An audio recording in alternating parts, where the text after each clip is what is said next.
presentation is a rigorous string theory, and I hope you like the rigorous analysis. Okay. Okay, so, most of this is on my website. There's a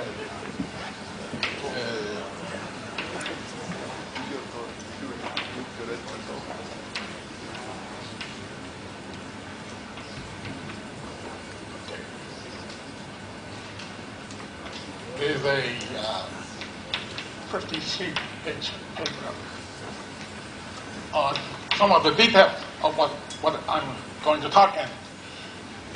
It's about compact, smooth, simply connected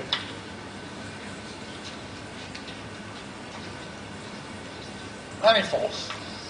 However, that is just an option.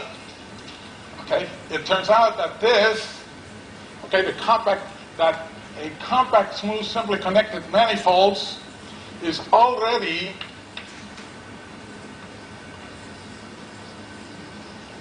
determined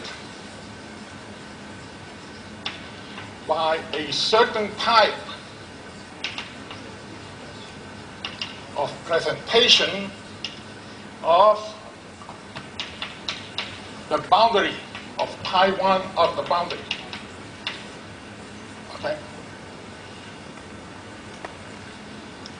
So we are now in combinatorial group theory. But remember, pardon? Yeah. Of boundary, that's right. Thank you. Okay, so we're in combinatorial group theory, but here combinatorial is just a term coming from history. Okay, there's nothing combinatorial about this. So a form manifold is determined by a certain type of presentation of the fundamental group of its boundary. And of course, if the boundary is a sphere or simply connected to homotopy sphere, that's fine, because presentations of the trivial group can be just as weird as any other presentation.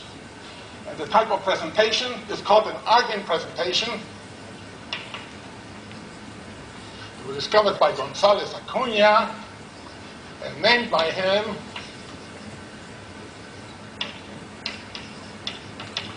in the balanced presentations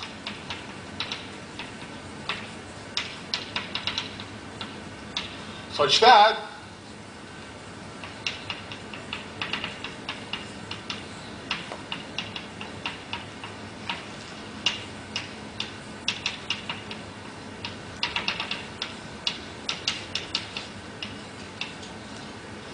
in Fn, okay, so you're saying you have n relation such that it's n plus certain equation. that's right. So you have a balanced presentation, the number of relations is the same, and it satisfies this in Fn. Okay. And these presentations, not only that, they characterize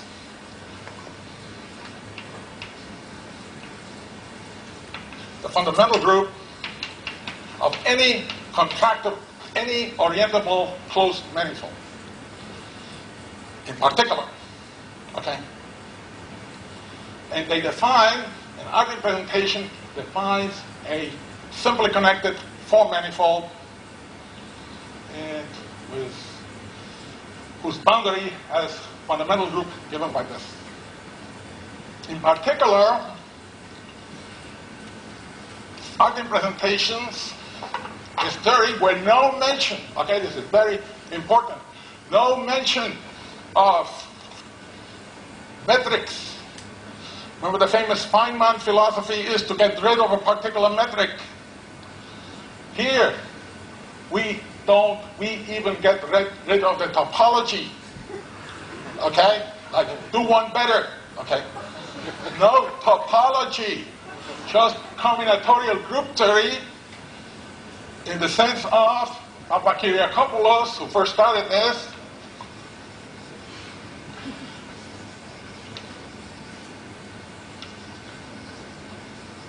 In 1963, when he, in an ad hoc fashion, characterized the Poincaré conjecture. In this combinatorial group theory, this is the, as far as low-dimensional topology is concerned, this is the buck stops here field. Okay? That's it. No graphs, no continuum, no families of anything, just combinatorial group theory, which we all know depends on the Cayley-von Dyck process, right? Namely, you have a free group, you take some elements, right? And the presentation is obtained, the group is obtained by taking all the normal subgroups, intersection of all the normal subgroups which contain these elements. So we use intersection, okay, instead of working like, okay? Remember, sum over integrals, that's how Feynman gets rid of a metric, a particular metric. He integrates over all metrics.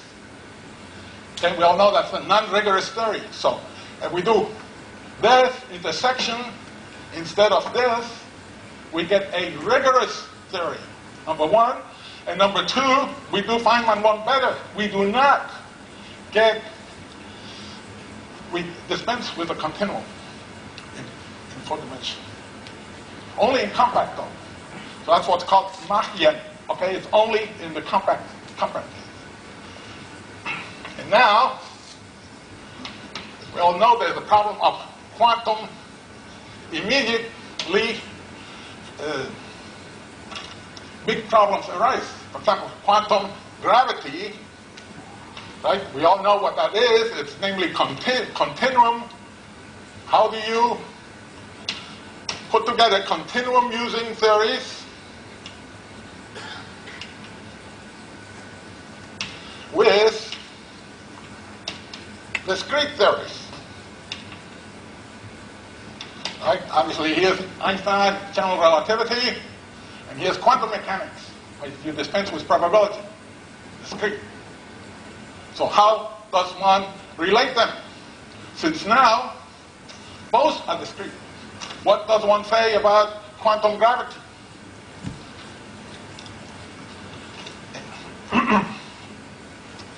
Okay, so, and then, here's another thing I would say.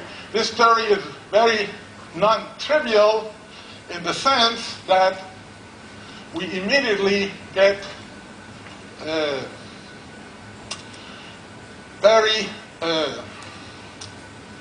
we get a very difficult problem. Is with two types, difficult problem. Let me say something first. Okay. Using a theorem of Taubes, not difficult, the theorem of Taubes, also Donaldson Sullivan, okay, in this totally discrete field, okay, totally discrete field, we get an analog of Donaldson's theorem, okay? And the theorem is the following, is that, see, if you make this abelian, here you get a matrix, okay? If you abelianize that matrix, it's automatically always symmetric. In fact, it determines the quadratic form of that four manifold. Okay, and the Donaldson theorem is, remember now, this is a theorem in per group theory. It is if the matrix A of R, right, is a Donaldson matrix, i.e. prevented by Donaldson from representing the fundamental group. So you suppose pi 1 and 3 is 0? No? Pardon? You supposing that this representation being pi 1 and 2 is 0? No. No. No. Sorry. Okay. No, I'm just saying, no, this is the Donaldson type term, okay? Is augmented by tau. It says that if, right, if this is a Donaldson matrix, i.e. prevented by Donaldson theorem of being the quadratic form of a simply connected smooth manifold whose boundary is a homotopy series here, okay, then pi r is not 1. So determinant is sort of surprising term, not difficult to prove using tau, okay? Although we badmouth the continuum, we do depend on it to prove this, okay? Using the PDE of Donaldson in tau. But that's irrelevant, right? Because lots of very good theorems are easy corollaries of other theorems, right? But like, it's no big deal, right? Like Liouville, fundamental theorem of algebra is a consequence of Liouville's theorem, right? Nash's theorem is a consequence of the Brouwer fixed-point theorem. Okay, so this condition is not the only one preventing this group from being this. Okay, so now we go and we read how much time do we have to have? Okay, if AR is a Donaldson matrix. So that means it has determinant 1, right? Yeah, right. Okay. Yeah. Right. Then, this is, which means that this is not the only, this was not part of the theorem, just shut the remark. This is not the only abelian condition preventing this group from being trivial. Okay, so now we go. Well, I don't think it's very clear. I think it's just a picture. I mean, you have a simply the boundary of manifolds is simply connected, right? No, I just forget about talking about manifolds. Let's just talk about this. Suppose you have this presentation satisfying this. Suppose the what's called exponent sum matrix is forbidden by Donaldson tau. Then the group is not trivial. Okay? A purely group theoretic, okay, statement which, well, how about theorem? Theorem which you can't prove without resorting to Donaldson. On the slightest idea. PDE theorem about. That's right. However, that's right. Well, now, remember, now we switch to, and that's the title of the talk, we switch to the big guys, okay, Te Horst and Witten. They're not rigorous, but they're good, okay? Especially Te Horst.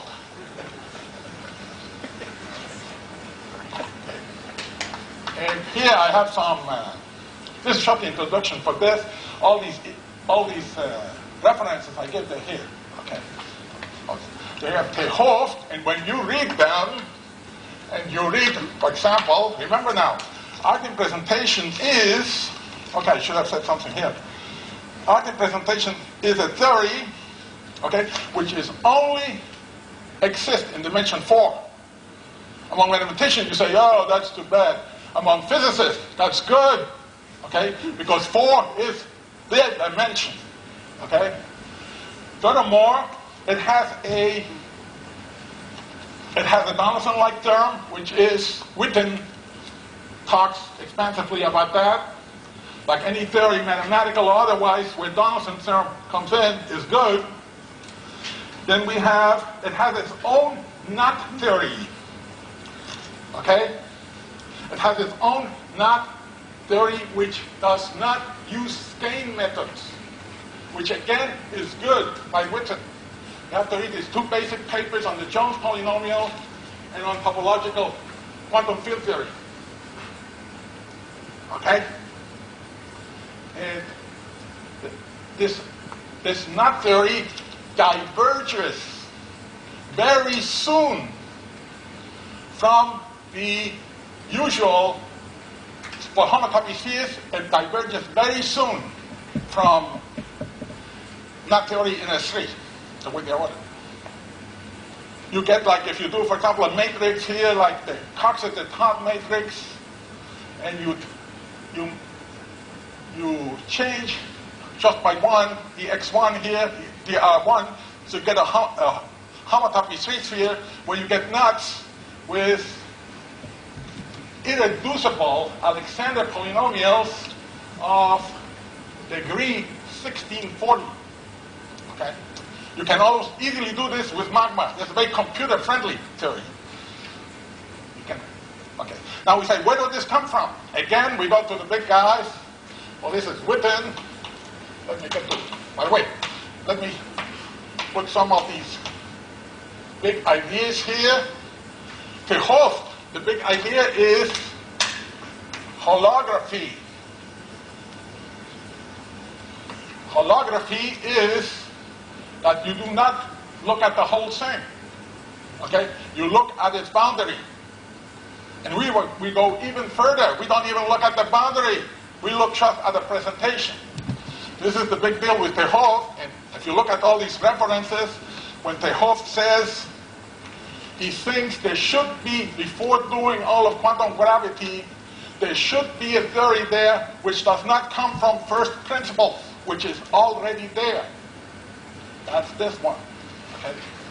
Then we have Witten with the Donaldson and all kinds. For example, his article which says on In Search of Higher Symmetry in String Theory, when he talks about the theory, if you go beyond the Planck length, which is devoid of all metrics, etc. He's intuiting this theory too. Then let me tell you where this comes from, and this is Penrose has this quote. How much time do I have? What? 5, okay. Penrose has this quote which says that, where is it? All these guys are really good, but they're not rigorous, okay? Okay, well, first let me talk about this guy. Witten, he says that, in one of his sayings, that maybe there's an, I quote, ultimate supreme quantum string of the universe. When we're doing physics for the universe, W, remember this defines a 4-manifold. Among all these mathematical physicists, any 4-manifold is the universe. To look at the topos theory of Isham and all these guys, that indeed the Artin presentation is the string. The words of Witten, the ultimate supreme quantum string of the universe WR. And on it goes with, like here, all the analogies. And let me just tell you where this comes from. This is where all this, but there's much more analogies with statements by guys like Dennis Sullivan, all these guys. They sort of intuit this theory, but they didn't discover. Okay, when you look at it clearly, this is what they're intuiting. And this is from Penrose.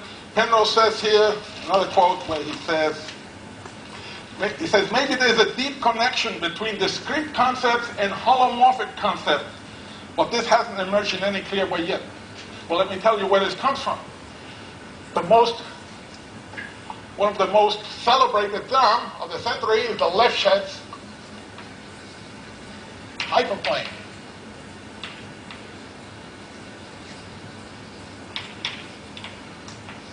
Okay? The Lefschetz hyperplane term. When you have a non-singular complex algebraic variety, then there exists a codimension 1, complex codimension 1 thing, and then the rest is fibered. Okay? That has an analog called the real version called the open book theorem. Okay? So we're going to complex. You've got the real. And then you got in 3 dimensions, okay, you got Alexander's theorem that every closed orientable 3-manifold is an open book. And then, from there, González Acuña looked at open books with a disk. Yeah, it's just take omega, take a homeomorphism.